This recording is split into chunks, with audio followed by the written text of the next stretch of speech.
ములుగు జిల్లా ఏటూరు నాగారం మండల కేంద్రంలో కాంగ్రెస్ ప్రభుత్వ ప్రజా వ్యతిరేక విధానాలు నిరసిస్తూ బీఆర్ఎస్ ఆధ్వర్యంలో భారీ ధర్నా నిరసన కార్యక్రమం నిర్వహించారు. బీఆర్ఎస్ వర్కింగ్ ప్రెసిడెంట్ కేటీఆర్ ఆదేశాల మేరకు ములుగు జిల్లా అధ్యక్షుడు కాకులమరి లక్ష్మణ్ బాబు పిలుపుతో ఎండీ ఖాజా పాషా ఆధ్వర్యంలో ఈ కార్యక్రమం చేపట్టారు. కళ్యాణ లక్ష్మి, షాదీ ముబారక్ పథకాల చెక్కులు, రైతు బీమా పరిహారాన్ని వెంటనే విడుదల చేయాలని డిమాండ్ చేస్తూ బీఆర్ఎస్ శ్రేణులు భారీ ర్యాలీగా బయలుదేరగా పోలీసులు మధ్యలోనే అడ్డుకున్నారు. దీంతో నాయకులు, కార్యకర్తలు రోడ్డుపై బైఠాయించి ప్రభుత్వానికి, పోలీసుల తీరుకు వ్యతిరేకంగా నినాదాలు చేస్తూ ధర్నా చేపట్టారు.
ముఖ్యమంత్రి రేవంత్ రెడ్డి గారు చెయ్యని పనులకు చేసినట్టుగా బోధలిచ్చి రిబ్బన్ కట్ చేసి రాష్ట్రం మొత్తంలో ఎక్కడో చేసిన 16,000 కోట్ల గ్రాంట్కి ములుగులో పైలాన్ వేసి ఇక్కడేదో పనులు చేసినట్టు ములుగు ప్రజల్ని, ములుగు నియోజకవర్గం ప్రజల్ని, ములుగు జిల్లా ప్రజల్ని కూడా మభ్యపెట్టడానికి ప్రయత్నం చేసిండ్రు.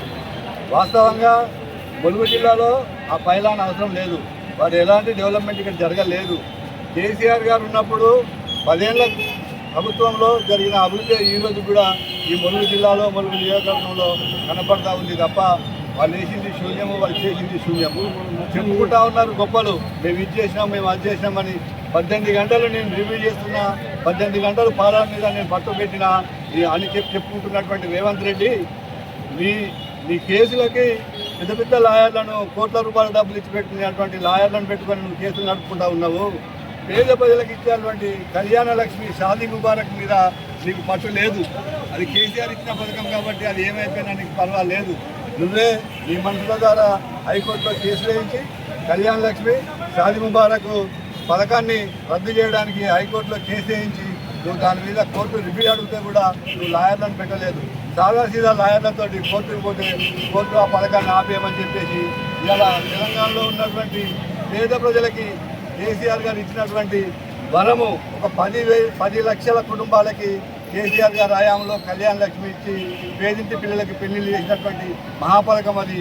ఈరోజు మీరు వచ్చినాక కేసీఆర్ పథకాలను రద్దు చేయాలనే ఉద్దేశంతో ఇవాళ ఒక్కొక్క పథకాన్ని రద్దు చేసుకుంటూ అదేవిధంగా ఇవాళ కళ్యాణ లక్ష్మి పథకాన్ని కూడా, షాదీ ముబారక్ పథకాన్ని కూడా రద్దు చేయాలని ఈ ఎత్తులలో భాగంగా ఇవాళ నువ్వు కోర్టును సంప్రదించలేదు, కోర్టుకు వకీలు పెట్టలేదని చెప్పేసి కూడా ఈ రాష్ట్రంలో ఉన్న ప్రజలందరూ కూడా అనుకుంటా ఉన్నారు.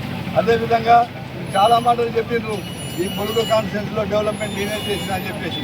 ములుగు కాన్స్టిట్యున్సీలో కేసీఆర్ గారి ఫస్ట్ 5 ఏళ్ల పీరియడ్లోనే డెవలప్మెంట్ మొత్తం జరిగిపోయింది. మీరు ఇంకా ఏం చెప్పారు, ములుగు జిల్లాను మా పోరాటం ద్వారానే వచ్చిందని చెప్పారు. మా ఎమ్మెల్యే ఓడిపోయినప్పటికీ కూడా మేమందరం కలిసి అడిగినందుకు కేసీఆర్ గారు 2018 ములుగు జిల్లాని ఇచ్చారు. సీతక్క గారు మాట్లాడుతూ నిన్న ములుగు జిల్లా మల్లంపల్లి మండలం మేమే ఇచ్చామని చెప్తా ఉన్నది. ములుగు జిల్లా ఎప్పుడు వచ్చింది, మల్లంపల్లి మండలం ఎప్పుడైందో వారు కొంచెం తెలుసుకొని మాట్లాడితే బాగుంటుంది. ఎందుకంటే వారు మంత్రి గారు గౌరవమైన పదవిలో ఉన్నారు కాబట్టి వారు కూడా తప్పుగా మాట్లాడద్దనే ఉద్దేశంతో నేను చెప్తా ఉన్నాను. ములుగు జిల్లాకి మల్లంపల్లి మండలం రెండు ఒకసారి కాలేదు. ములుగు జిల్లా 2018లో జరిగింది. మల్లంపల్లి మండలం కావాలని జిల్లా పరిషత్ ఎలక్షన్ల తర్వాత ఆ స్ట్రగుల్ నడిచింది. ఆ స్ట్రగుల్లో మేము కూడా కేసీఆర్తో మాట్లాడి కేసీఆర్ గారికి ఎటూరు నాగారం గోదావరి వరదలు వచ్చినప్పుడు మల్లంపల్లి మండలాన్ని కూడా ఇదే 5 ఏళ్ళ కూర్చొని మల్లంపల్లి మండలాన్ని కూడా డిక్లేర్ చేసుకోవడం జరిగింది. కేసీఆర్ గారు చేసిన పథకాలను మీరు చెప్పుకుంటా ఉన్నారు తప్ప కేసీఆర్ మీరు చేసింది కూడా ఒక ఆనవాళ్ళు కూడా ఈ ములుగు జిల్లాలో లేదు, మొత్తం తెలంగాణ రాష్ట్రంలో కూడా లేదు. మీరు ఒక్కొక్కటిని కనుమరుగు చేసే విధంగానే మీరు ప్రయత్నాలు చేస్తూ ఉన్నారు తప్ప ఏమీ చేయలేదు. ఇవాళ మీరు చూడండి, బహుదా నుంచి ములుగు వరకు కూడా ఉన్నటువంటి టూరిజం హబ్ మొత్తం కూడా చంద్రలాల్ గారు మంత్రిగా ఉన్నప్పుడు జరిగిన డెవలప్మెంట్ మాత్రమే. మీరు వచ్చినాక రోడ్డు మీద ఉన్న బొమ్మలు మాత్రం మీరు పెట్టిండ్రు. అభివృద్ధి మొత్తం చంద్రలాల్ గారి హయాంలో, కేసీఆర్ గారి హయాంలో జరిగింది. ఇలా మీరు చెప్పుకుంటూ పోతే మీరు శూన్యంలో ఉన్నారు. ఇవాళ పబ్లిక్ ఏమనుకుంటున్నారు? మీరు ఇచ్చిన హామీలు ఏంటిది, మీరు చేస్తున్నది ఏంటిది? నిన్న మీ సభకు వచ్చిన మహిళలే మాట్లాడుతున్నారు. మీరు 1000 రూపాయలు గ్యాస్ తీసుకుంటూ 500కి ఇస్తారని స్టేజ్ మీద చెప్పడం సిగ్గు సిగ్గు. జనం అనుకుంటా ఉన్నారు, మహిళలు అనుకుంటా ఉన్నారు. సిగ్గు మాలిన మాటలు మాట్లాడుతున్నాడు రేవంత్ రెడ్డి. 500కు గ్యాస్ ఇస్తానని చెప్తా ఉన్నాడు. 1050 మహిళలు గ్యాస్ కొనుక్కుంటా ఉన్నారు. ఏ ఒక్కరికి కూడా 500 గ్యాస్ వచ్చిన దాఖలాలు లేవు. కాబట్టి మీరు తప్పుడు మాటలు పట్టుకొని తప్పుడు సమాచారాన్ని జనానికి ఇచ్చి మళ్ళేదో మేము అధికారంలోకి వస్తామని చెప్పి మధ్యపెట్టాలని చూస్తూ ఉన్నారు. ప్రజలంతా కూడా మీరు ఎన్నికైనా 100 రోజులనే మీదేందో ప్రజలకు తేలిపోయింది. ప్రజలు రెడీగా ఉన్నారు. ఈ రోజు ఎలక్షన్ వస్తే కూడా మిమ్మల్ని ఓడగొట్టడానికి ప్రజలందరూ కూడా తెలంగాణలో మొత్తం సిద్ధంగా ఉన్నారని చెప్పేసి మిమ్మల్ని నేను హెచ్చరిస్తా ఉన్నాను. జై తెలంగాణ.